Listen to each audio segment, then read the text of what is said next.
In this lecture on personality and disorders, we are going to cover two chapters, chapters 7 and 8.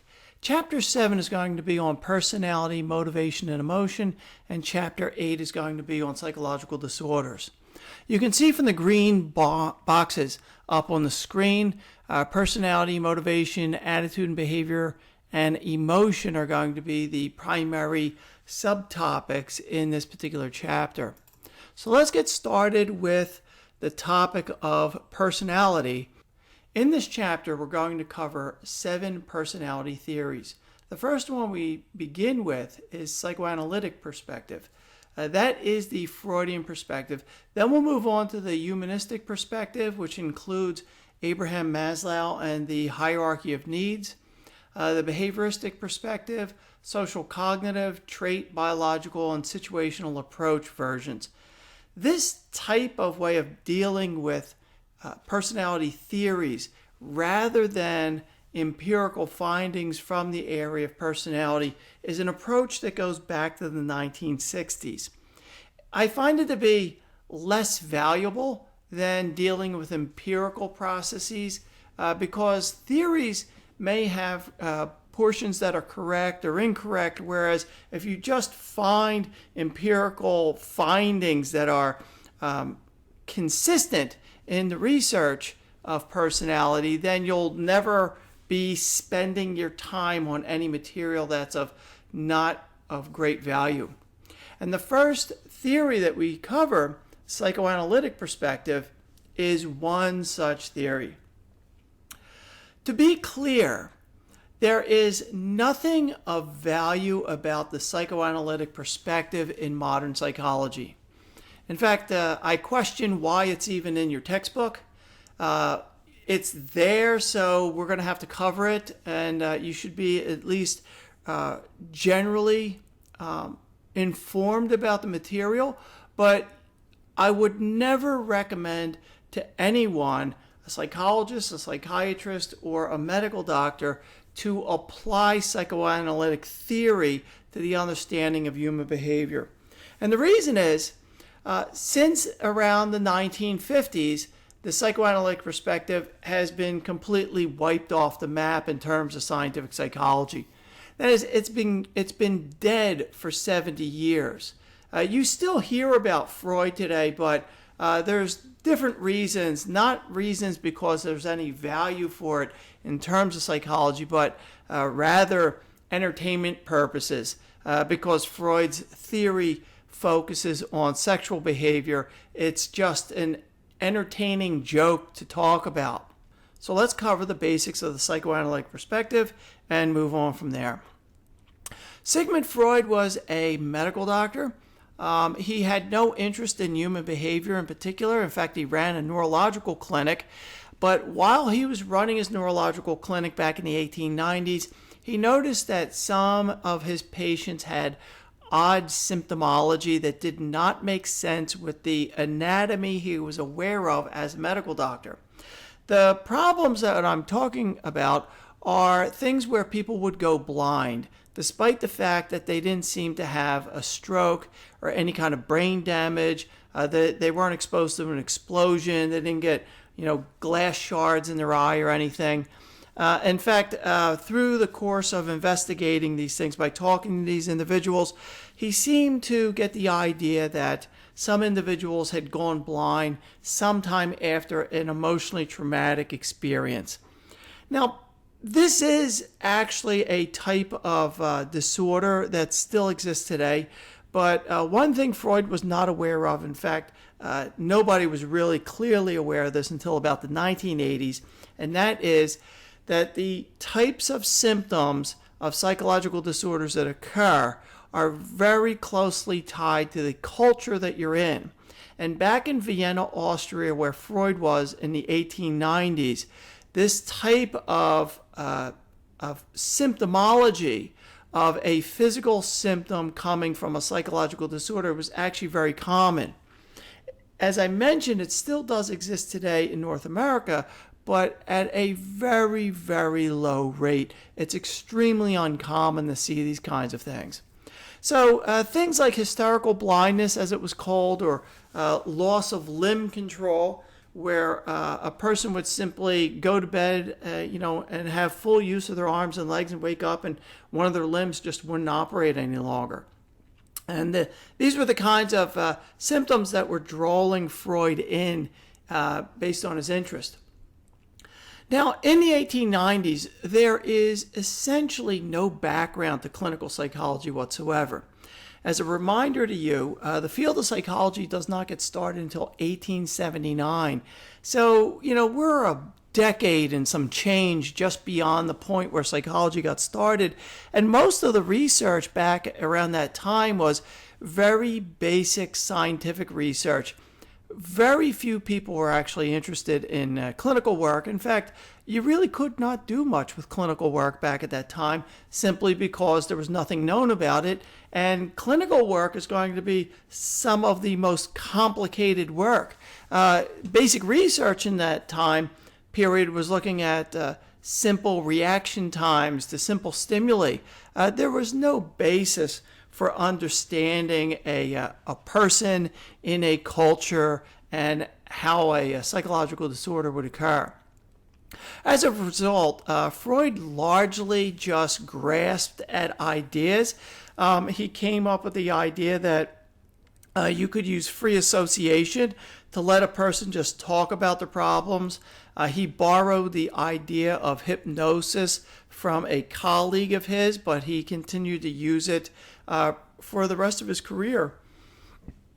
If you look at the paragraph there on the bottom, essentially all of the assumptions that Freud made were essentially incorrect regarding human behavior. And it's going to be decades before anybody could actually prove this. So Freud moves on, and in fact, he comes up with all of these various ideas that you see on the screen here. Psychotherapy should occur on a couch. Everyone has a mind with a subconscious, and so on and so on. I'll let you read those on your own.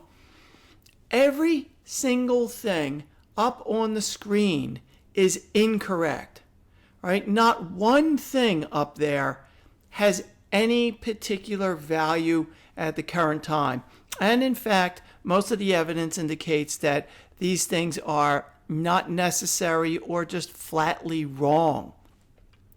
They are now the stereotypes of how psychological or psychiatric therapy takes place, but that's largely as a result of kind of a cultural practice in this case. That is, Freud became very popular back in the early 20th century, probably because his theory revolved around sexual behavior. And so people would talk about sex, and they were allowed to do so because it was science. And as Freud's model actually dies and largely the field of psychiatry and psychology leave him behind, his work has transferred over into the general population, and people are kind of aware of Freud and some of the wacky ideas that he had, but people have treated it as though it's real. And because most of the work in Freud's model is actually rather bizarre, it generally continues to be regurgitated by the entertainment industry in novels and usually comedies, for example, largely because to diagnose somebody with a psychological disorder from Freud's model almost always leads to something rather insulting. And that's largely what keeps the concept of Freud living in society today. But Freud, as a potential theorist who may have contributed anything valuable to psychology or psychiatry, is just not true at all. Freud came up with a 5-stage model of personality development, all of which was based on psychosexual stages. Freud made the assumption that from essentially not really doing any scientific work, in fact, I should say this, Freud never conducted a single scientific experiment, nor was he ever involved in any kind of scientific work. Freud only sat in his office and theorized about what may be happening based upon the individuals that came to his office with psychological disorders. So he kind of worked like Aristotle. He sat there and he theorized, and then he wrote down his ideas. But because his ideas back in his time became popular, it started to expand out. People just continually took his model. It appeared to be right for various reasons back at that time, and it was continually used until, as I say, until around the 1950s. Now, the model that Freud used, which you should be aware of the various stages, is actually rather odd.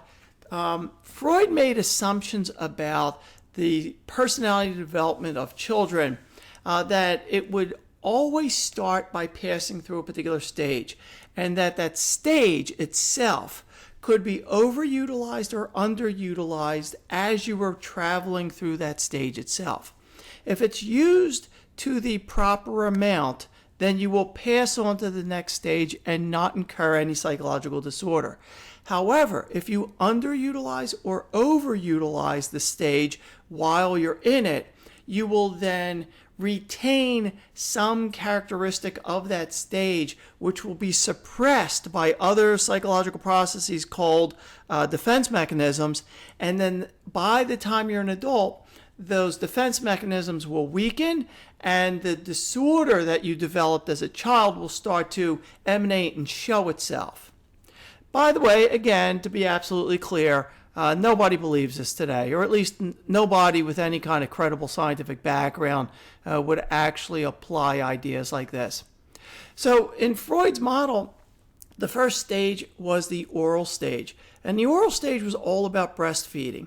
And as you might imagine, you've probably heard about breastfeeding being related to personality development, although you may have seen it probably more as a joke than anything else.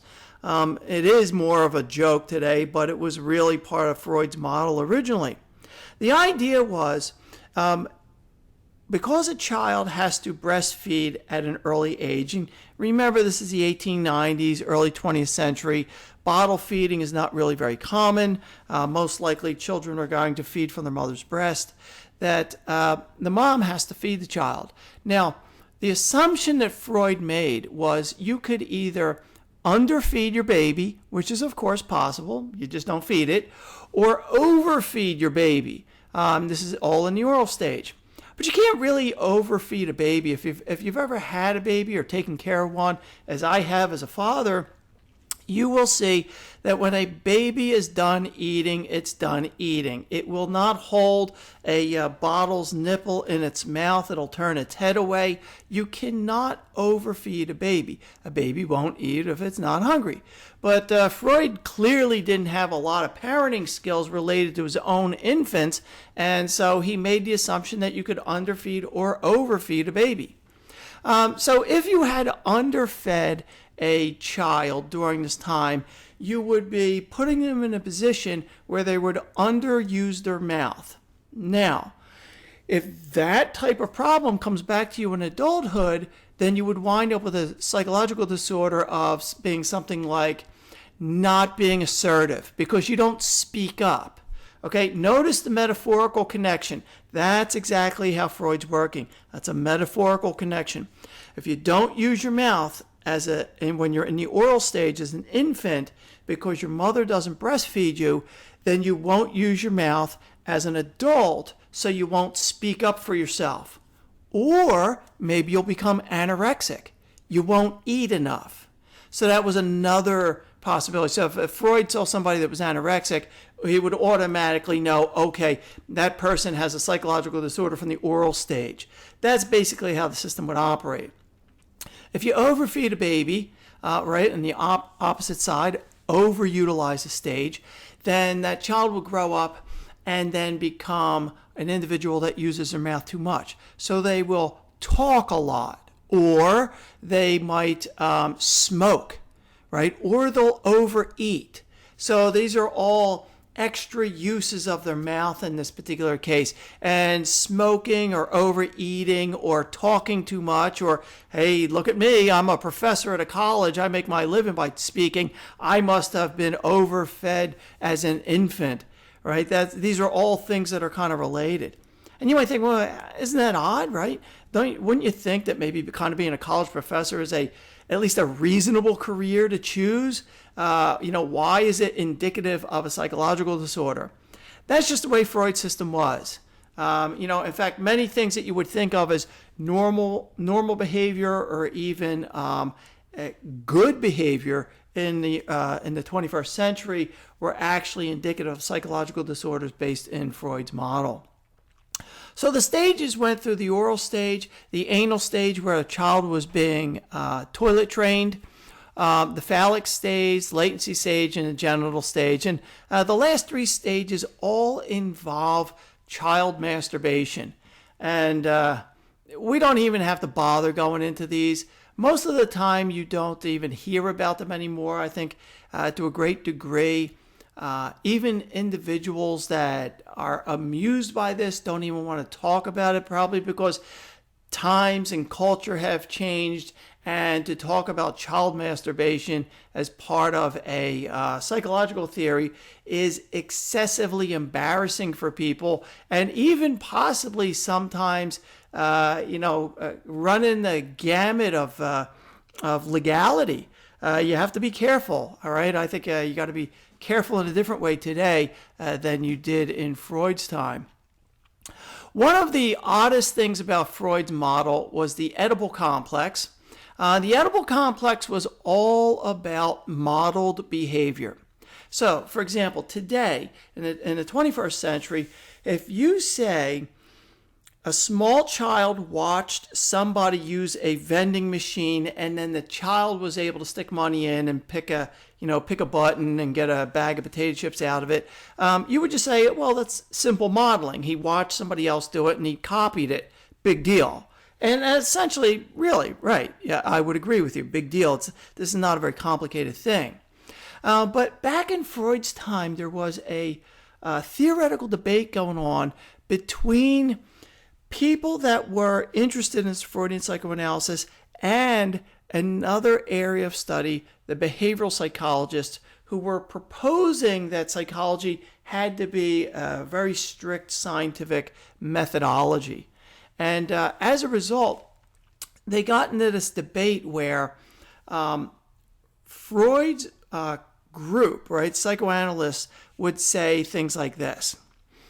If a husband and wife have two children, a son and a daughter, and you go by the behavioristic perspective, and by the way, these predictions are not really correct, but these are the kinds of arguments they were making, half the boys should grow up and act like the father, and half the boys should grow up and act like the mother, because which parent they copy should be completely random.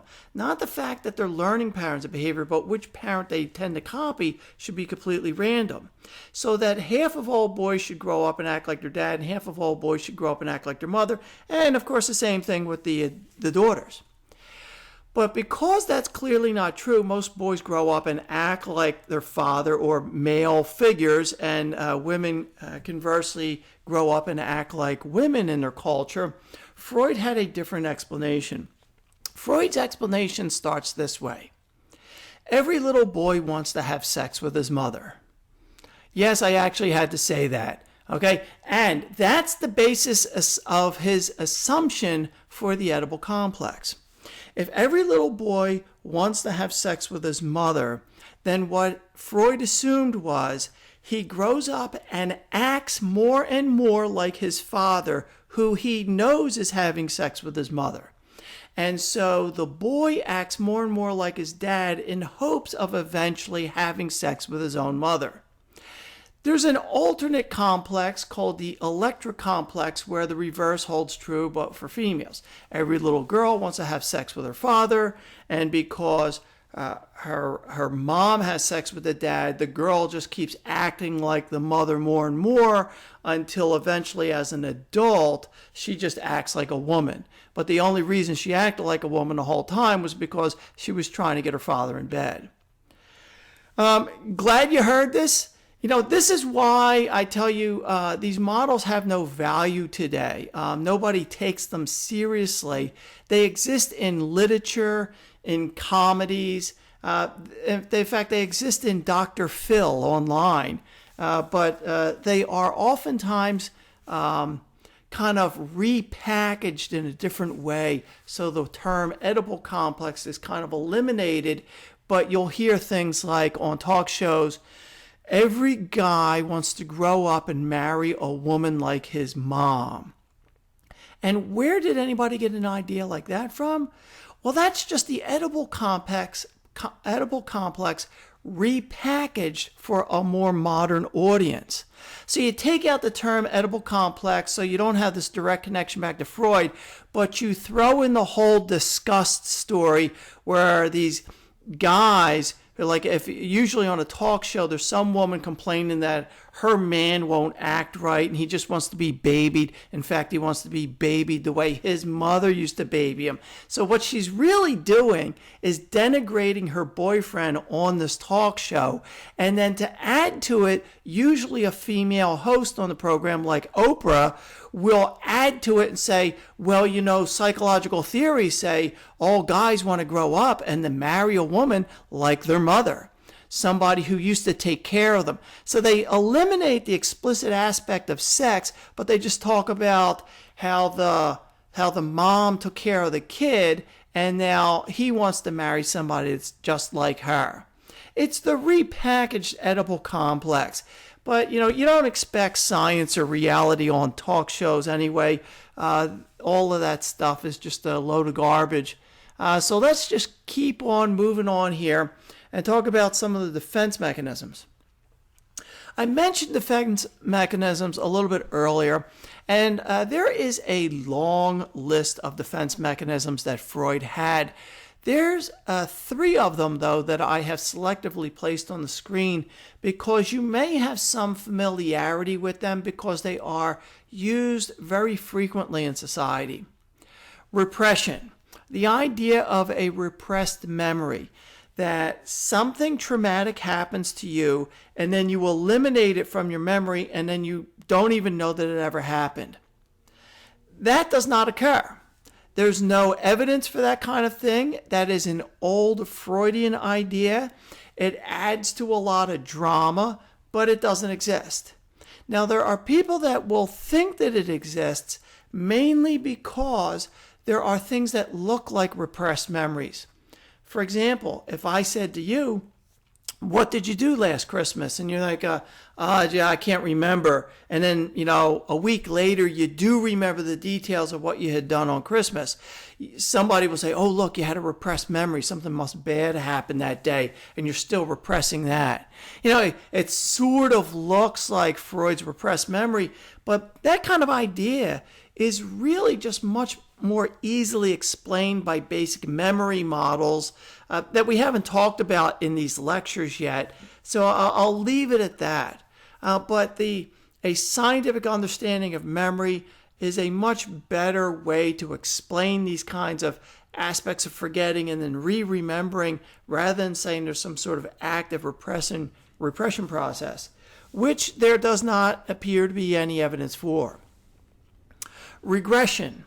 Regression is a defense mechanism where you're supposed to revert back to an earlier stage of your life. So if you have excessive stress in your life, you'll go back to sucking your thumb like a baby. People generally don't do that to begin with. That was an idea back from the early 20th century that largely came from the Freudians.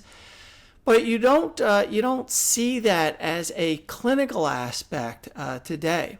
One of the things or applications of regression that you see in the Freudian model is that Freud made the assumption that you could take a person, hypnotize them, and then regress them back to an earlier stage of their life. And why you would want to do that is to try to find the point in their earlier life where the significant psychological disorder had originally occurred that is now only showing up in adulthood. So as a result, if Freud, for example, had the assumption that a child was toilet trained improperly, and that was the kind of the basis for the psychological disorder that they had now, Freud might try to hypnotize somebody and take a shot at a particular time period in that person's life, sometime during about the point where you would have the anal stage where toilet training occurred, and see if he could just randomly hit the event that actually caused him to have a psychological disorder. It's a real stab in the dark kind of process, a real hit and miss kind of thing. And so Freud would repeatedly hypnotize his patients and just take a shot at this day or that day, a particular significant days, a funeral, any kind of significant thing in a person's life to try to find out when things may have actually happened for them.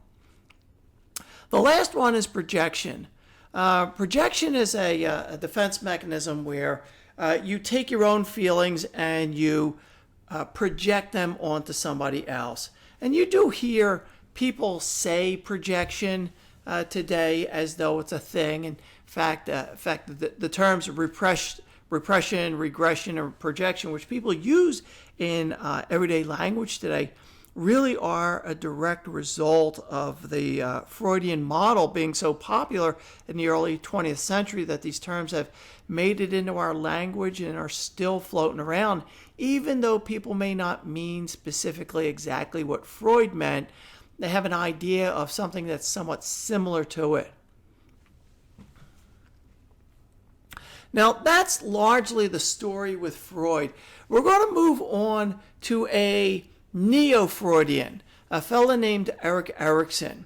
Now, Erikson had some complaints about Freud's original theory, and so he went off and he made his own model. Oddly enough, and I think this is probably worth hearing as I've denigrated Freud for you, and that is this. Back in the early 20th century, Freud was not so much like a well-known scientist as he was more like a well-known psychological guru. And you don't argue with a guru. Gurus are always right. If a guru says something, that's it. You're done. There's no questioning it. There's no arguing it. There's no doing tests on it. If they say it, that's it. And so back in the early 20th century, let's say around Freud's peak popularity around 1930, if you were in the psychoanalytic community and you did not believe some of Freud's model, you literally risked losing your job. Because if you came out and said, Freud's wrong about the Oedipal complex and I think something else is actually going on, the other psychoanalysts from the community in which you work would actually kick you out of the society. And then you would be barred from practicing psychoanalysis.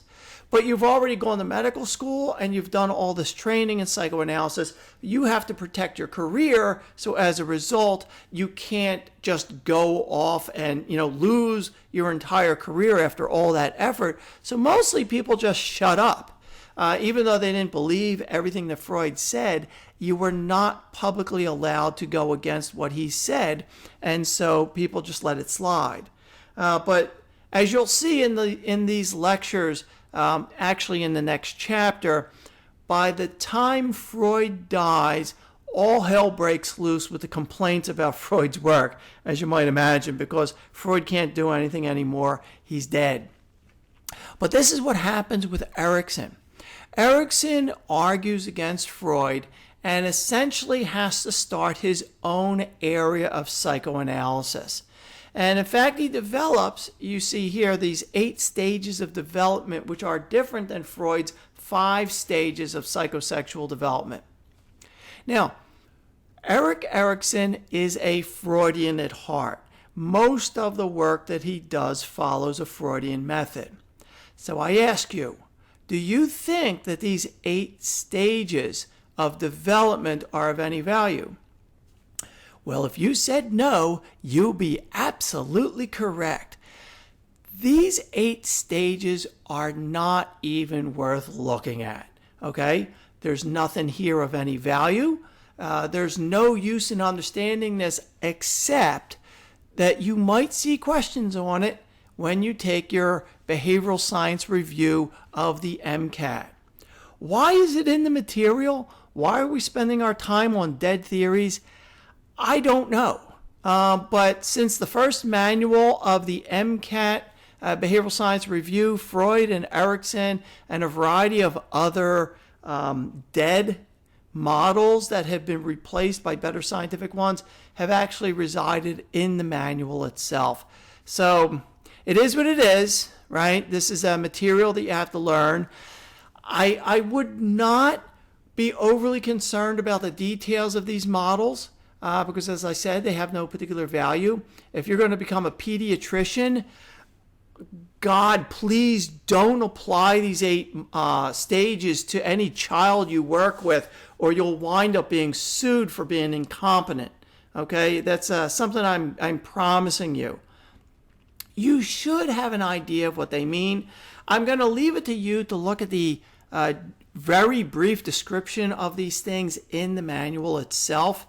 But the titles of them, like industry versus inferiority, stage number 4, that's something you can kind of guess at what its purpose was. You know, at some point during your life, you're going to have a dichotomous battle in yourself over whether or not you work hard or you're going to develop an inferiority complex, right? At your end of your life, because these 8 stages start early and then they end at the end of your life. So at the end of your life, you're concerned by looking back at your life of whether or not you have integrity or despair.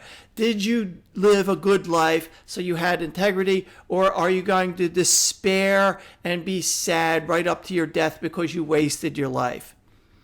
These things essentially don't happen, right? Not in any grand, significant way, certainly not in any statistical manner that you can predict any one elderly individual is going to have an integrity versus despair psychological disorder issue that they have to go get addressed or even deal with on their own. The next model that we're going to work with is the Humanistic Approach that was created by Abraham Maslow.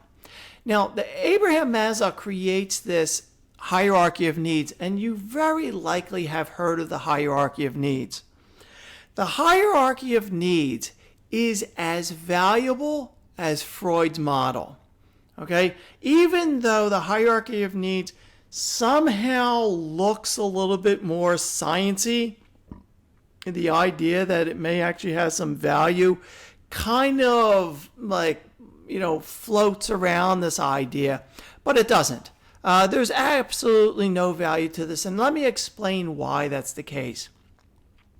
Abraham Maslow was not a Freudian psychologist, and he did not like Freud's work. He thought Freud was doing very unscientific, poorly designed work.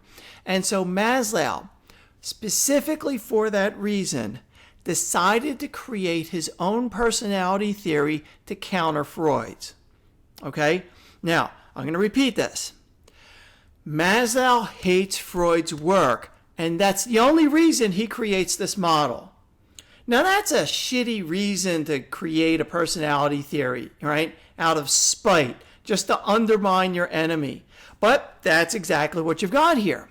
Now, in the 1950s, I think it was 1953 when this article was actually published, the way Maslow created this model was to do everything what he saw as kind of opposite to Freud. So if you looked at Freud's career, Freud works with a small number of people that have psychological disorders, and then he takes the understanding of human behavior from a small number of psychological disorders, or people with psychological disorders, and then builds a personality model for all people, right? And that seems kind of backwards. That's like you studying breast cancer and then trying to use that as a way to understand healthy living for all human beings around the globe, right? your study of breast cancer is going to lead to an understanding of healthy living. It's kind of wrong-headed idea, right? You want to study breast cancer, that'll help you understand breast cancer. You want to study healthy living, that's kind of a whole other venue of things you should be looking at. But what Maslow does, he tries to flip the script here, and he says, well, if Freud only worked with a small number of people that are mentally ill, I'm going to work with a large group of people in which nobody's known to be mentally ill. So he goes out and he interviews 500 people, and he asks them, what is it that they want out of life?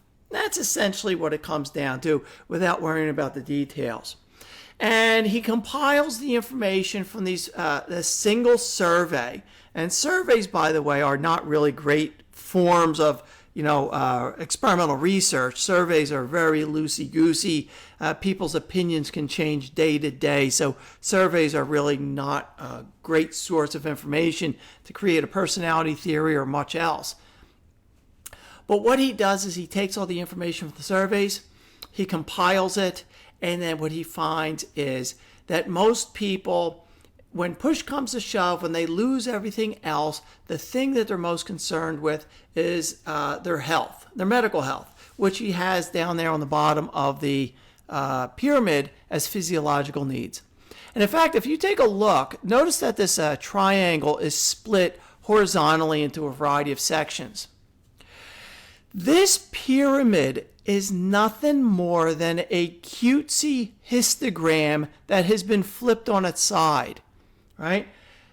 Maslow finds what people are most concerned with, and if they had their medical health, what would they be most concerned with next? Well, safety needs. And if they had their health and safety needs, what would they be concerned with next? Well, belongingness. And if they had belongingness and safety and their medical health, what would they be concerned with? Well, esteem needs, right? What you're actually seeing is if they have each one of these things, what's the next thing that they'd most be concerned with? And that would be most likely presented as a histogram. Maslow got cute about it. He rotated his histogram 90 degrees, turned it into a pyramid, and that's how you got the hierarchy of needs. That's where this pyramid comes from. It's nothing more than a histogram. Now, in this histogram, what Maslow does is he finds esteem needs. And esteem needs are how you feel about yourself. And because you're talking about your own self-perception, kind of like we were doing in the previous lecture back in social psychology, right? Self-esteem, self-perceptions, and so forth. That's where the term comes from, self-esteem. Now, you can find the term self-esteem 100 years prior to Maslow using it in 1953. But it really does not become a significant term in the field of psychology until Maslow starts to use it. And I'll explain that in a moment or two. But really, Maslow's article that he publishes in 1953 is the beginning of the concept of self-esteem that every talk show uses, that people use in everyday language when they talk about self-esteem, how you think about yourself and whether or not you feel good about yourself. That is it right there, the second block from the top of the pyramid. And in the end, self-actualization, which is almost never presented correctly on television. But what Maslow has done in this particular case is he's simply ordered the kinds of things that people may be interested in or concerned about if they have lost everything else. That, to me, doesn't even really sound like a good way to try to establish why personality would occur. Most of us are not actually dealing with a zombie apocalypse where we're losing everything in our life and it's just a survival story, which is almost kind of the way that he's presenting this survey to people. If you lost everything else, what would you be concerned with? Well, there are no zombie apocalypse. You just don't see that kind of thing, that type of loss, extensive loss in an individual. So it doesn't even seem to be a proper way to get an idea about how personality would actually be developed. One of the things about self-esteem that has become very bastardized from 1953 up until around 1970s is the idea that everybody should have high self-esteem, and high self-esteem is actually the best thing for you. And it turns out that that's actually not true. Because Maslow only conducted a survey with individuals back in the 1950s with one set of 500 people, 20 years later, people are still referring back to that one article as though it's sort of like the gold standard, that that survey did everything correctly and there's nothing wrong with it, and we're only ever going to refer back to that, which is starting to make Maslow sound like his own guru, right? He's the master of self-esteem. He laid out what self-esteem is, and we all just have to stick with that one idea. There's no advancement. There's no later research. It's whatever Maslow said in 1953 is the only damn thing that matters. And that's ridiculous, right? You should immediately recognize that that is not science at all. You want to stay clear of that kind of garbage at all costs, because you're just wasting your own life dealing with nonsense.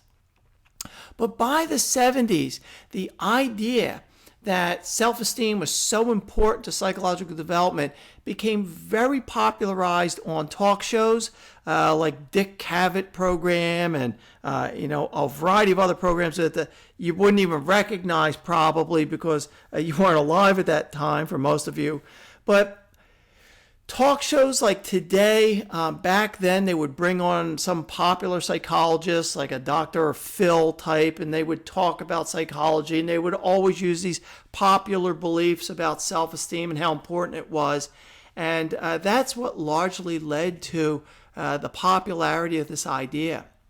But if we take an idea from about 2000 or late 90s, we can see how this whole story of self-esteem plays out from Maslow's original conception from a survey to later research that takes place from the 50s all the way up to about 2000 and what self-esteem actually looks like.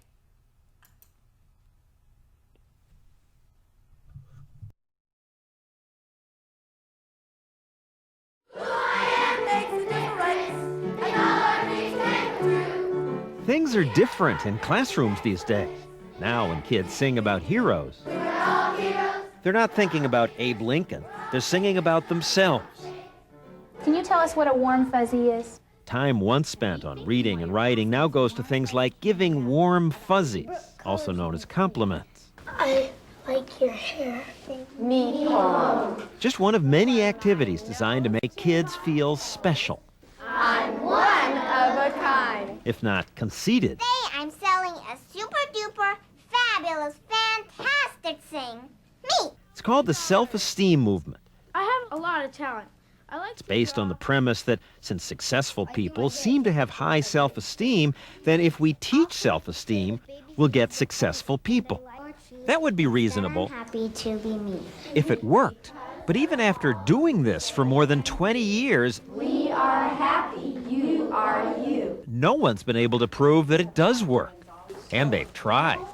California spent 3 years and $750,000 on the task force to promote self-esteem. But this study they initiated failed to show that self-esteem courses led to achievement.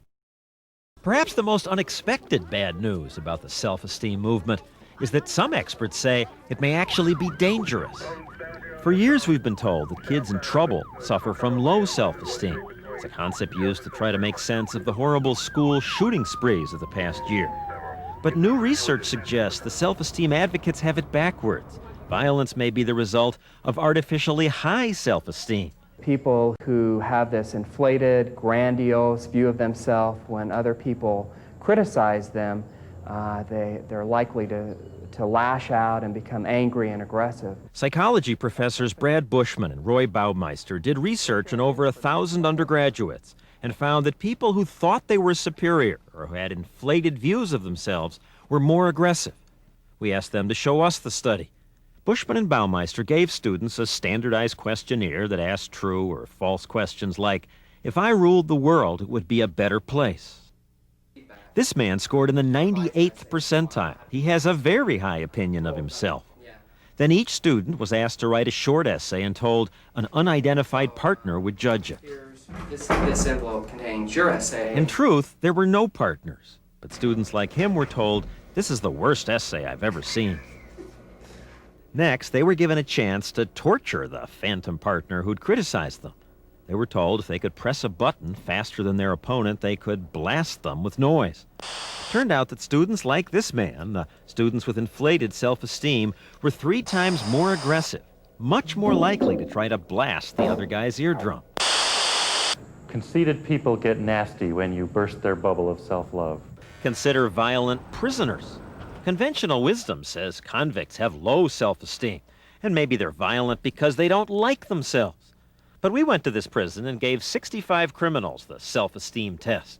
It turned out that as a group, these guys feel much better about themselves than college students who took the same test. Self-esteem. Now, we're not saying that self-esteem classes lead to violence, but the claim that the classes reduce violence is dubious. Yet the schools don't seem to hear that, even though lately more critics are speaking out. The head of the American Psychological Association now says promoting baseless self-esteem is dangerous. So this may have been a view of self-esteem that you've never heard before if you've only listened to the concept of self-esteem from television, where everybody's supposed to have high self-esteem. An individual that is convinced that they're better than other people generally get angry when other people challenge them, and they're more likely to commit acts of violence or to do bad things toward other individuals because they feel it's okay, because they're convinced that they know better than other people. So self-esteem is really a problematic issue. It may still float around in popular psychology, but it's not of grand concern for any real clinical psychologist or psychological research today. An extension of the humanistic approach that Maslow started includes Carl Rogers. Now, Carl Rogers was a scientist who did clinical work. In fact, he spent essentially his entire career creating clinical therapies, applying them to people that had particular disorders, and then evaluating the outcomes, and then adjusting the clinical therapy, and then going back in and trying out the adjusted form. And he does this his whole career, and that makes perfect sense, right? This is a scientific approach. He's evaluating very carefully what he's doing to see how it works, and so forth. Now, what Carl Rogers does is actually rather useful because he starts to quantify some of the aspects of self-esteem. Because there's no measurement scale for self-esteem back in 1953 when Maslow comes out with his model, Rogers tries to assess it in this very general sense. If self-esteem is related to how you think about yourself, then the closer you are to making your goals in life, you should feel better about yourself. So Rogers would ask these 2 questions of a patient: what they wish they were, and where are they now? Right? So if I asked a freshman undergraduate what they want to do with their life, and they said, well, I want to be a pediatrician and work at a university hospital, I'd say, okay, well, you got 4 years undergrad, 4 years medical school, maybe another 3 years of a residency. So that's going to be about 11 years before you can even get to the point where you'll start working and paying off all your loans. That might be considered quite far away. And those 11 years would indicate that the person had low self-esteem. And what does that actually mean? Well, the low self-esteem simply means that you're far from making your goals at the current time. That's all it means. You're far from making your goals. If you had high self-esteem, then you'd be very close to making your goals, right? Or you would have already made your goals. So you would say you had high self-esteem. The concept of self-esteem, though, has been bastardized in talk shows because when you talk about how a if a person has high self-esteem or low self-esteem, it's all about what they're thinking about themselves, how they feel about themselves. And that was never the intention originally from the model of Maslow from 1953. Rather, it was all about how close you were to making your goals.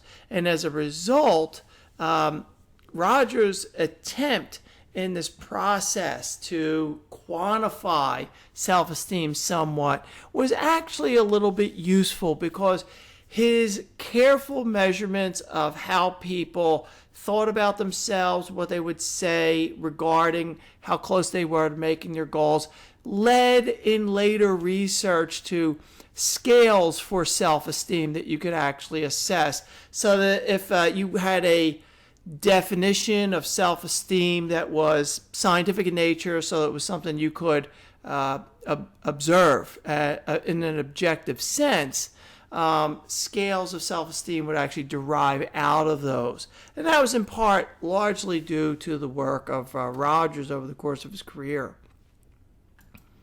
The next theory that we approach is the behavioristic perspective. Now, the behavioristic perspective largely is based on the applications of conditioning principles, which we have not covered yet in this manual. But the basic idea that you probably know is that rewards and punishments modify human behavior. And that's a very simple way to describe it, but that's essentially what's happening in this case. So the concept of reciprocal determinism refers to the fact that every behavior you exhibit in some way modifies your perception of the environment, and that feedback goes into your behavior and modifies the next pattern of behavior you exhibit, so that there's this dichotomous relationship between what you perceive and then how you respond, your behavior and the environment, your behavior and the environment, back and forth, back and forth. It's a fairly straightforward idea. But the behavioristic perspective in this case, in terms of personality, was created sometime in the 1950s, and that was frankly well before the point at which behavioral psychology really started to become much more advanced and mathematical in nature. And so the concepts that you see with respect to the behavioral perspective, at least as they're presented here in this Princeton manual, are almost like the 1950s version of the concept of the environment modifying personality. But keep in mind, though, from the last lecture, at the very end of it, when we were looking at the R values from the adoption and twin studies, that it turns out, right, from the research from 1980s up until today, most of your personality characteristics seem to be related to genes, not your environment. The behavioral perspective, because it was focused on learned behavior, was taking the assumption that most of your personality was derived from learned behavior, not from genetics. But in the 1950s, you couldn't really assess that. So this was purely a theoretical issue at that time. Currently, if you tried to address the behaviorist perspective in terms of personality, it would only be affecting that remaining 10% or so of difference that you would see from those adoption study articles that we looked at the very end of the last lecture. Some very valuable aspects of therapy have come out of the behaviorist perspective. In fact, I think a lot of very useful things have come out of the behaviorist perspective, largely because behavioral psychology was completely based on science from the time that it originally started.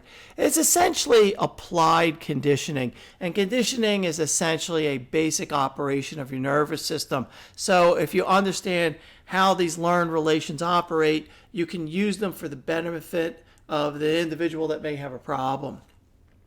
Some of the things that have been developed are reward alternative behaviors as a way to change a person's pattern of behavior.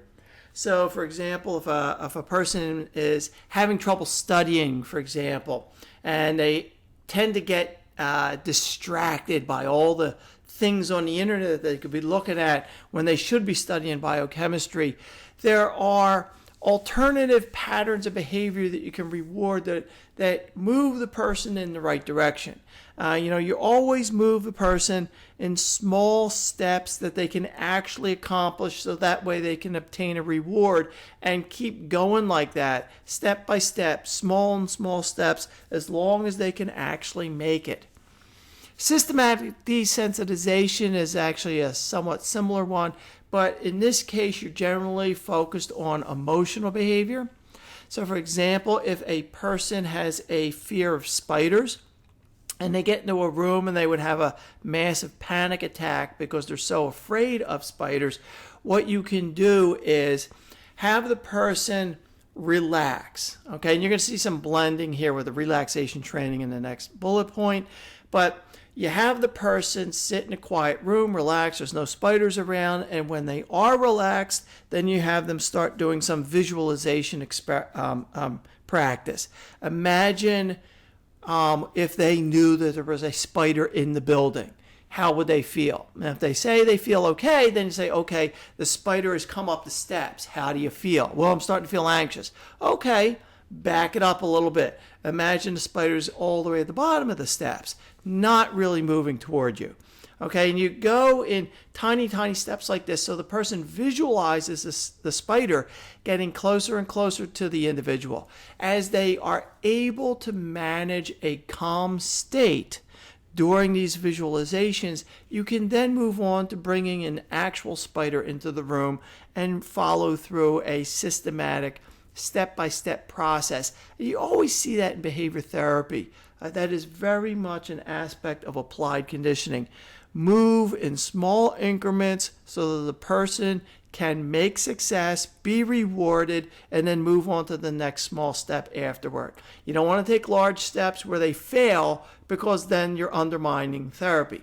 Move in as large step as possible, provided the person can actually make the step. That's very much behavior therapy. And you see that a lot with relaxation training as well, which is essentially the same thing that you see with systematic desensitization. One of the bigger issues with this approach is understanding consequences and how to categorize consequences. If you take a look at this chart, there is a 2x2 table which refers to how a consequence's influence on the future probability of a behavior occurs, whether it increases or decreases it. And if it increases it, notice the names in that column, it's always called a reinforcer. But if the consequence always decreases the future probability of the behavior, then it has the technical term punisher. Now, if you look on the rows, you're talking about the influence of the behavior on the consequence itself. So, do you gain access or do you lose access to some stimulus? If you ever gain access to a thing, then it's always called positive. If you lose access to something, then it's called negative.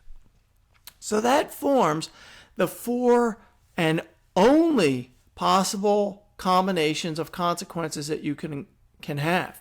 A positive reinforcer, a positive punisher, a negative reinforcer, and a negative punisher. In each case, the pattern of behavior that you exhibit either gains or loses access to something. And whether you gain it or lose it, whatever that particular thing is, a candy bar or an electric shock, either makes it more likely that you do that thing in the future or less likely you do that thing in the future. And that's the way these names of consequences are formed. So you should be very aware of how these things are formed, because you're very likely to get questions about the names of consequences on your test, because this, as much as the mumbo jumbo above with Freud and Maslow and Erickson was there, in this particular case, this is a very clear-cut thing that you can ask a person for. Moving on to the next theoretical approach is the social cognitive perspective. The social cognitive perspective really just talks about the manner in which a person's thinking is based upon how they interact with individuals in the world. That's the social cognitive. social interactions leads to particular types of thinking. Well, big surprise, right? That's basically all of psychology. This social cognitive thing is kind of an old idea.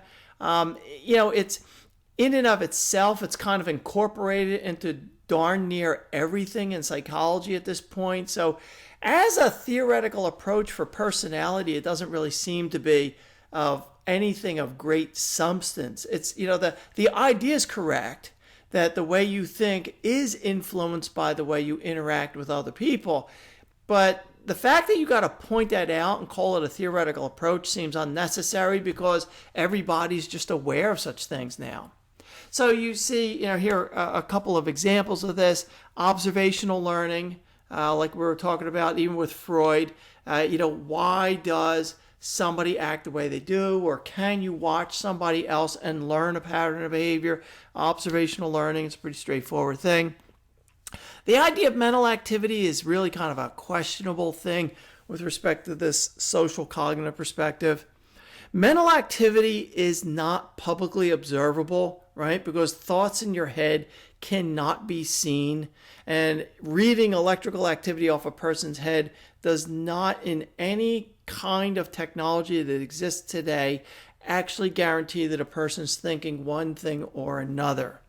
As a result, mental activity is not really so much in the realm of scientific value, although some of these models do kind of try to push it, because the theorists are convinced that mental activity exists because everybody claims they have a little voice inside their head, but you still can't measure it, which means you can't really study it scientifically.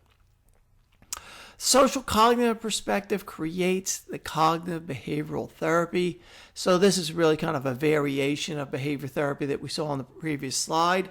What you're going to wind up doing is essentially behavioral therapy as we saw it from the previous slide, without really changing anything, except you're going to add in an aspect of thought. So you're going to ask people to try to think differently, and then later on you're going to ask them if they think they've been able to accomplish thinking differently. And that's the additional aspect of behavior therapy, so that you're going to call it social cognitive or cognitive behavioral therapy. Did they really think differently? Who really knows? That's really more of a theoretical question than anything else. They may perceive that they did. They may tell you that they did, but did they really? Who knows? If you can't measure it directly, then it's not in the realm of science. The trait perspective. The trait perspective is certainly something that's used today. In fact, has become much greater prominence over time. The trait perspective is really all about genes. And it started in the 1930s, well before anybody knew anything about DNA. And in fact, about the only information anyone knew about genetics in the 1930s was basically related to artificial selection processes. Not a lot about biochemistry back in the 1930s, right? But instead, you can monkey around with artificial selection processes in the laboratory with fruit flies and make claims about what's probably happening regarding some sort of gene, if you're going to call it a gene in that case, back in the 30s. Now, in terms of psychology and genetics, this idea gets started by a fellow named Gordon Allport. Now, this is the second time I'm telling you this today. First, I told you that Abraham Maslow created the hierarchy of needs largely because he hated Freud's work. In this case, the trait perspective was created because Gordon Allport met Sigmund Freud in his office, and Freud accused Gordon Allport of being mentally ill. Allport got pissed off, went back to the United States, thought about what Freud did, and decided that Freud's ideas were all wrong. And this is back in the 30s, back when Freud was at his peak popularity. And so what you've got in this case is the second time in this chapter in which a theory of psychology was developed for personality because the theorist hated Freud. That's bizarre. I don't know of anything else in science. I've heard of arguments between Leibniz and Newton and other people, but I've never heard of anybody create a theory because they hated somebody else so much. I thought that their work was such garbage. But here's two separate times in which this happens in this particular chapter. So the trait perspective, which is essentially the idea that personality traits in human beings are based on genetics, is created in the 1930s because Gordon Allport does not like Sigmund Freud. So how do you actually get started? If you don't have any control of genes, if you don't actually know what DNA is until the 1950s, how the heck are you going to make a psychological application of genetics? Well, it's actually a rather clever approach, at least in the beginning in the 30s. Allport realized that if he was taking the idea that everybody has personality traits based on genes, that means that genes should have existed for thousands of years. If the genes have existed for thousands of years causing personality traits, then there should be words in the language that describe those personality traits. So what Allport did is he went into the dictionary. As an American, he went into an American English dictionary, and he searched for every possible term he could find that was related to personality characteristics. He found about 18,000 descriptors. And he took those 18,000 words and he reduced them down into 4,500 categories because some of the words were so similar to each other, he could just basically double them up. And so he could get it down to 4,500 total categories of personality. Okay, 4,500 categories of personality. I mean, how many do you need to know for the MCAT, right? Well, you only have to know the first 1,500, I think. You'll be memorizing those in the next chapter. Only kidding. Okay, what are you going to do with 4,500 personality characteristics? Well, the answer is nothing, right? That's so far beyond your capacity to hold in memory. There's no possible way you could actually manage 4,500 categories. And in fact, you're going to have to move on to another process that uses statistics to take care of this issue. But in the 1930s, the mathematical statistics that you need to combine these categories together to work with them in a statistical sense simply don't exist.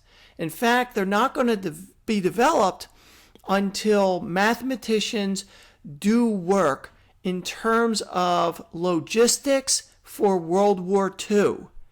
And once the war is over and that statistics is released and published in journals, it filters its way through the math departments down into psychology, and psychologists start picking up new patterns of statistical testing that can work with such large size databases.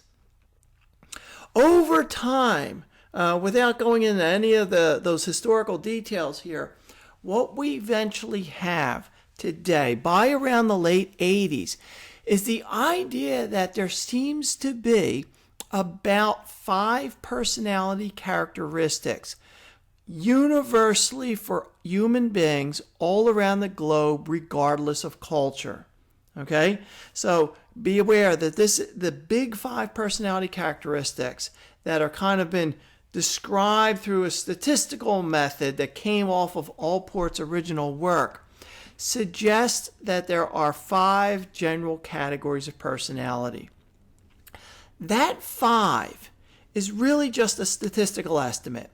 You could kind of work the statistics so that you could have 6 categories of personality, or 7 categories of personality, or 2 categories, or 4 categories of personality. The reason 5 categories of personality are selected among all the possibilities is that it seems to work best cross-culturally. So the assumption is, if your personality model works cross-culturally, then you may be tapping into a basic aspect of human brains rather than being focused on how humans act in North America versus India or Brazil. And you're not really concerned about those kinds of things, right? Ultimately, in scientific work, you're going to look for universal characteristics, constants. That's some of the grandest things that you can actually find, a universal constant. And that's why these 5 categories have kind of been settled on at the current time. There may be, decades from now, 6 categories of personality or 4 categories of personality with later research. Right now, the answer is 5. You should know the names of these 5, but don't even pretend to understand what's inside them. These categories are so large, they are extremely confusing. So knowing the name of the categories is all you're really going to have to know when it comes to these questions on the MCAT. To give you a look inside of these tests, you see the big 5 traits over on the left-hand side, and note that in each of the 5 categories, there are 3 separate subcategories. So there are really 15 primary subcategories of personality. Those 15 categories exist on a continuum. As you see in the beginning, disorganized to organized, or careless to careful, or impulsive to disciplined. You have a range between those 2 characteristics that a person would actually have. So if a person took a personality test from the perspective of the Big 5 theory, they would have results that would have a dot between disorganized and organized, careless and careful, all the way down the entire set of 15. If you have a set of data like that, what do you do with it? Do you immediately get a number? Do you say my personality is a 72, like an IQ test? I got a 115. No, actually, it doesn't get converted into a number. Does it get converted into a word? Well, yes and no, sort of. Try to imagine if you gave somebody a personality test and it suggested that they were paranoid. And you said, okay, they have a paranoid personality. Given the fact that there are 15 primary subcategories, there are going to be portions of the personality that are irrelevant to paranoia. And they can reside anywhere you want. And that makes it actually difficult to understand how a person could be paranoid, or what way the paranoia would be displayed, or the number of different ways in which they could be paranoid. So there's actually no good parameters designed to establish that a person has a particular personality type in general, unless the person has a very extreme form of psychological disorder. You can't take it and go, I've got a normal personality because it registered under the normal level. Well, there's no such thing as a normal personality. That's literally not a category. There are categories for extreme types of personalities, like an extremely paranoid person, or somebody with schizoaffective disorder, or other types of disorders like borderline personality disorder. Those are kind of focused upon, but not anything. It's not like an IQ test where you'd have this range that runs this wild numeric range, and then you just find a particular point and you assign the person the value. It simply does not operate that way. Now, here are the last 2 theoretical approaches that we're talking about in this case. The first one is the biological perspective, and this one definitely was developed way back in the 1950s. You might recognize Hans Eysenck as one of the individuals that was primarily related to the study of stress, and that takes you way back, and that's where the biological perspective of personality comes from. It's odd that it would be here in this model, because we have a fairly well-developed trait theory based off of genetics The idea that there was a biological perspective of personality was really kind of a big deal back in the 1950s and the 1960s. It eventually had so much support for it that it's not a big deal now. It's just run-of-the-mill normal information. Biological processes other than your genes do affect your personality type. As you see here, there are different aspects that based upon the activity of your sympathetic nervous system and so forth, the degree of anxiety you have, there may be particular personality characteristics that you're going to wind up exhibiting. All of that stuff is actually fairly well acceptable and straightforward by today's standards. The very last model, the situational approach to explaining behavior, doesn't really seem to lend anything new to the story. The idea that situations, that is a particular social context, helps understand how a static personality trait plays itself out is just normal patterns of behavior, right? You have a personality type, let's say you're a dominant personality, but there are going to be a wide range of social contexts in which your dominance would play itself out. That just seems straightforward and obvious. Why it exists as a particular model is not really clear to me. Although I've heard people talk about it, it does not seem to be of great interest or importance overall. That moves us on to the next topic in this case on motivation. So we've covered these 7 theories of personality, all in a very general sense, and now we're going to do some very general covering of the concept of motivation. And if you notice here, when we talk about motivation, the authors of your review manual have taken you back to Maslow's theory of motivation. The idea that the hierarchy of needs is establishing motivational structures in an individual is something that goes back to around the 1960s. But as I've said with Maslow's model, it's not much more valuable at all than Freud's work. Why it's here as a basis for motivation is a questionable issue altogether.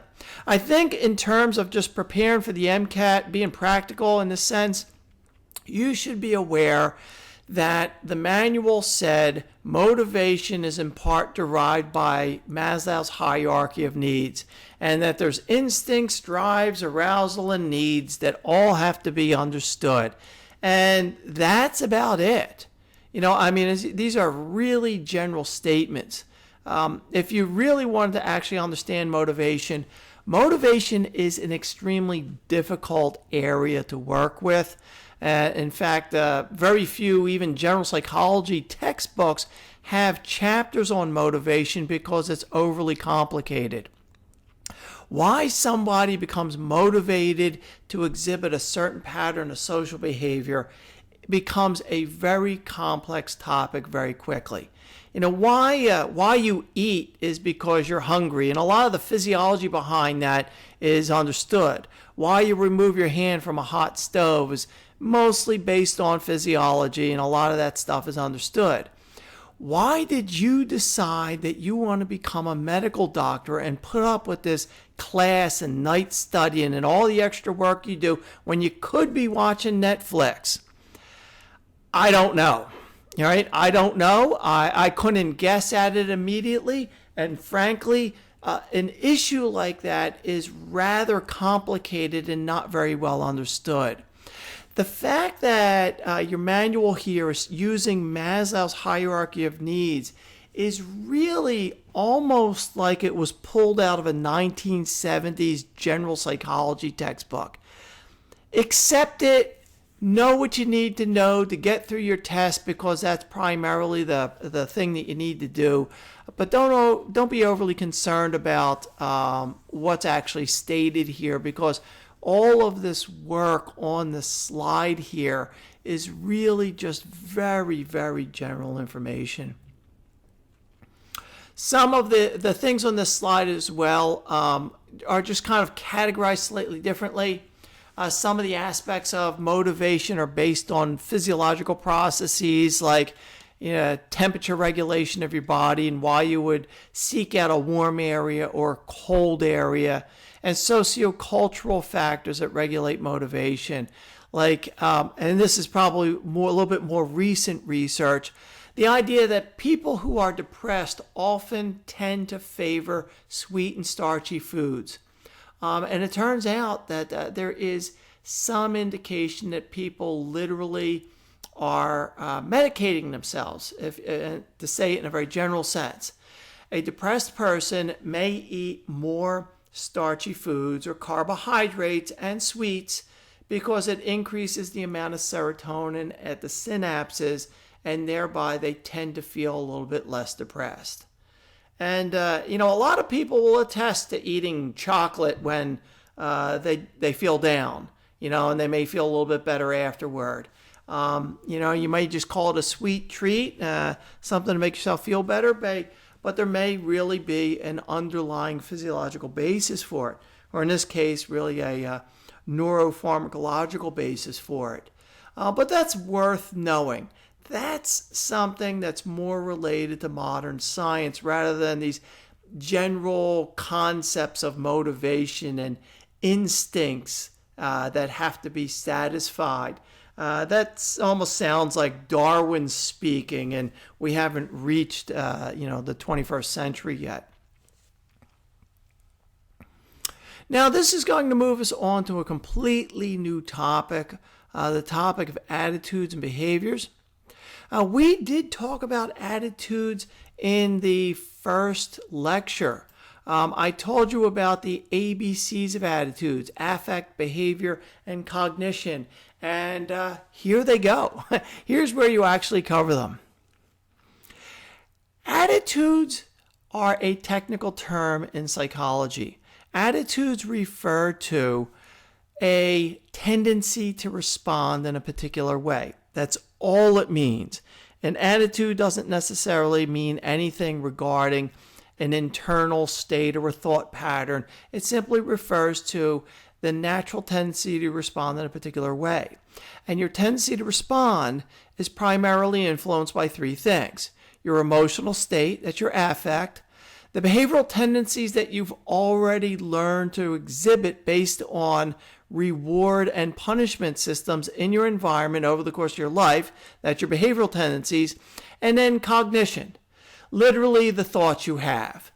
So you could actually ask a person to think through a problem out loud, and that would be a nice way to actually evaluate their thinking processes. But remember, if they do it quietly in their own head, then you're not actually measuring their thoughts.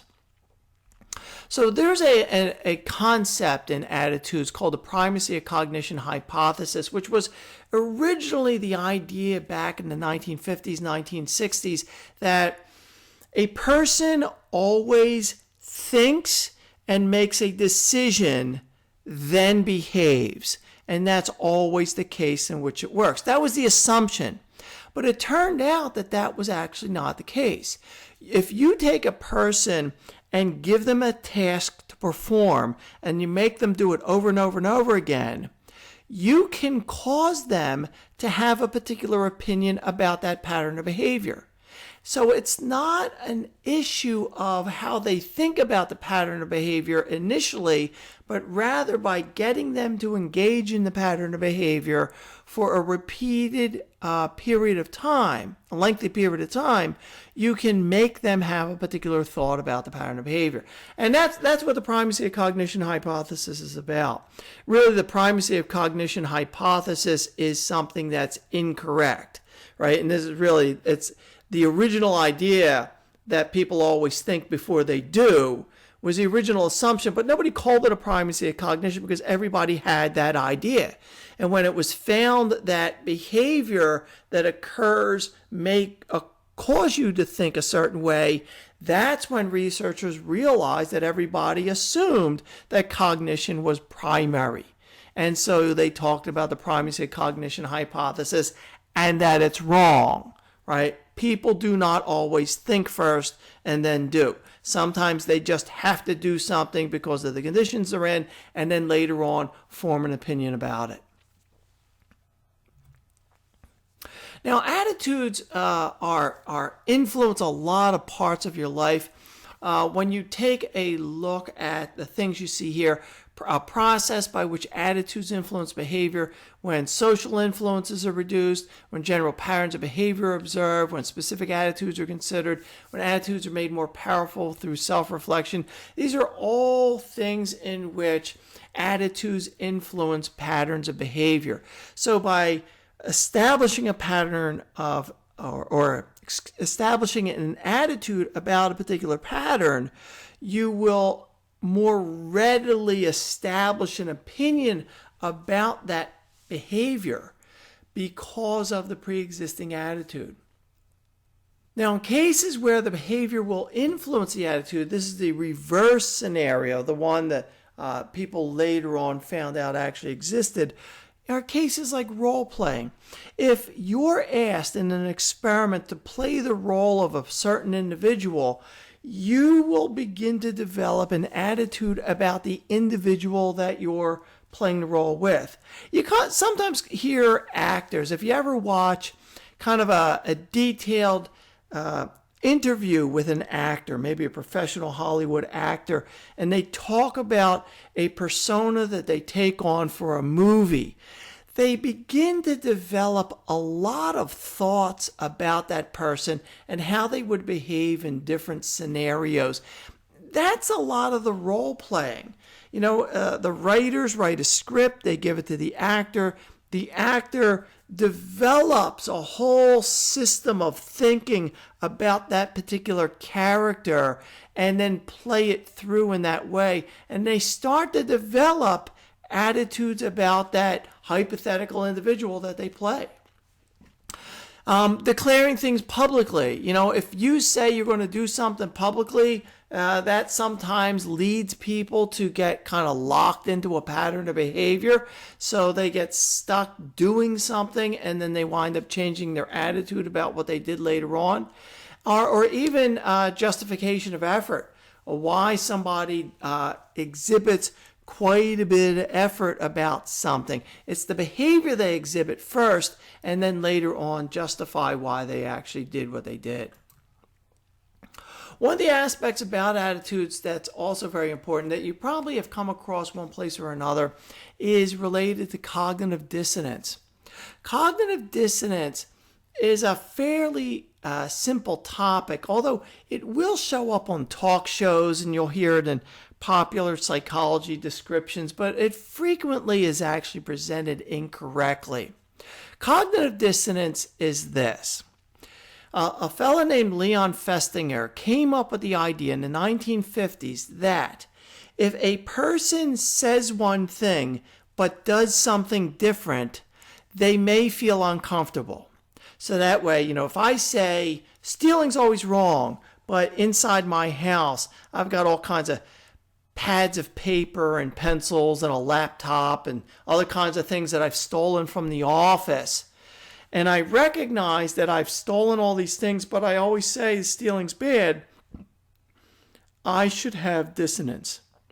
Now, the idea that I'm going to feel bad, that's the dissonance. Feel bad because I say one thing and do something else is in no way guaranteed. The assumption from the original theory of cognitive dissonance was that a person would feel bad if they say one thing and do another thing, but there is no guarantee of it. And since the 1950s, plenty of people have been identified in research where they say one thing and they do something else and they don't feel any discomfort with that at all because they just say, you know what, life is complicated and that's the way it is. And they don't feel, any kind of problem with saying and doing things differently. But if you take the original model just as it is, which is what we're going to have to do, and a person recognizes that they say one thing and do something different, and then they feel uncomfortable, there's two ways for the person to eliminate the supposed feelings of uncomfortableness. One, they can change their behavior. So if you always say stealing's bad, but you have all these stolen items in your house, you could just stop stealing or return the things that you stole. The alternative, and notice that's the red star, this is the one where people are most likely going to go, is you simply change your attitude or how you describe your pattern of behavior. So if a person says you should never steal, but then they steal a bunch of things, the easiest thing to do is to say, well, you know what? I did take that laptop from my office, but you know what? Those jerks make me work on the weekend all the damn time. So why shouldn't I have their damn laptop in my house? And they'll justify it that way. So the problem is solved. They say stealing is bad, but they don't consider having stolen a laptop bad because that job that they have makes them work at home, so they just declare it as perfectly reasonable that they should have the laptop. That's the aspect of cognitive dissonance that you should be aware of. When cognitive dissonance occurs, if you assume a person does have dissonance, you're always looking for the chance that the person is going to re-describe their own behavior in the simplest form so that they don't change their behavior, they simply change how they describe their behavior, and that simply is much easier to do. That's kind of the basis of cognitive dissonance. You're going to go with whatever is easiest. That gets us into the final stage of this particular chapter, the section on emotions, which is only 2 slides long. The section on emotions establishes the 6 standard human emotions that you see here on the bottom of the screen: happiness, sadness, surprise, fear, disgust, and anger. Those patterns appear to be based on genetics in the human population across the board. All societies show basically the same facial expressions overall, and you should be able to recognize those 6 names. I seriously doubt you're going to see images of faces and have to identify them because, frankly, when I look at those faces in the bottom of the page, I think I don't see sadness under sadness. Happiness, she looks happy. Sadness, to me, she looks confused. Surprise, she looks sort of surprised. Fear, she looks, perturbed. It doesn't look like fear to me. Disgust, I seen that look during my prom date. So, and anger too. I saw that one prom night as well. Disgust and anger. So I don't know. I doubt you're going to wind up seeing faces on the MCAT, but you should absolutely know the 6 universal emotions: happiness, sadness, surprise, fear, disgust, and anger. Know that they are all modified by 3 primary aspects: physiological, behavioral, and cognitive. So that is, the physiological primarily is going to be an aspect based on genetics more than anything else. Behavioral is going to be based on cultural learning, very likely, as is cognitive things, how you understand some events. So, if you watch your worst enemy get punched in the face, you may wind up smiling. And that's because the way you're processing what's happening in that case is somebody you absolutely hate is getting punched in the face, and that's just the greatest thing you can imagine. But when you look around, a bunch of other people just look absolutely horrified, right? They're experiencing looks of fear and disgust, and that's because they don't know the person the way you do. And that's an aspect of cognition.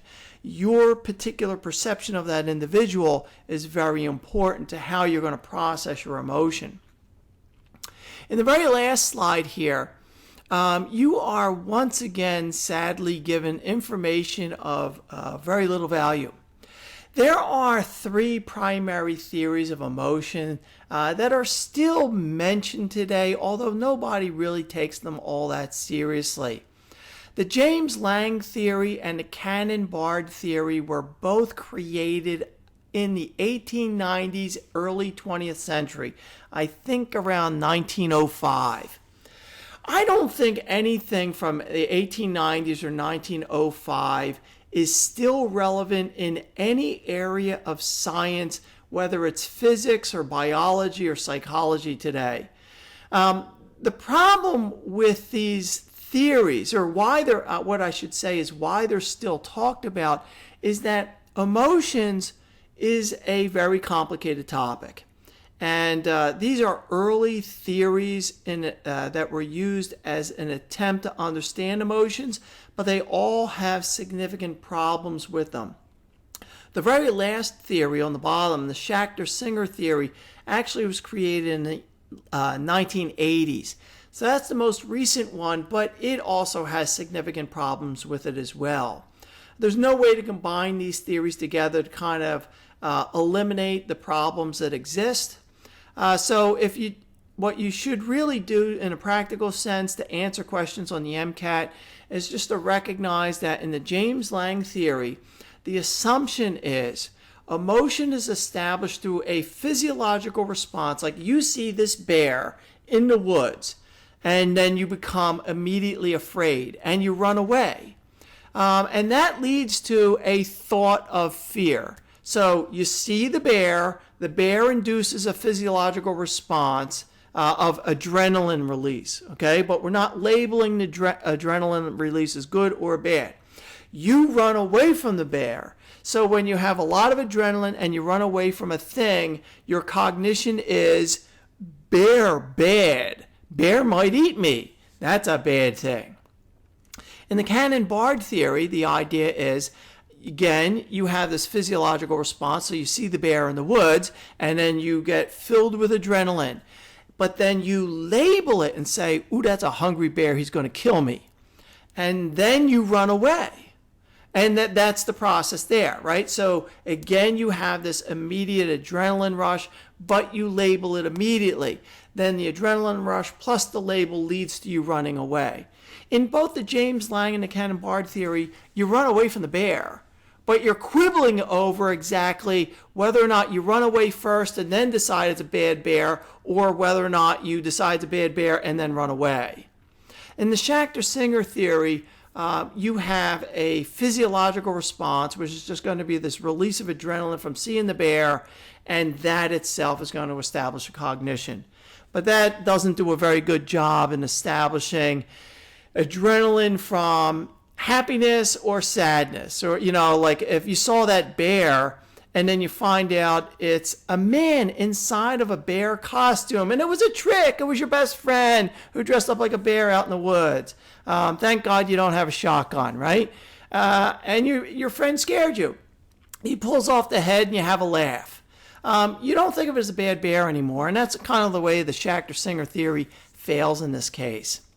So that kind of wraps up this particular chapter. We're going to go on to the next chapter to finish with this overall lecture, and I'll give you an introduction to that next part very shortly.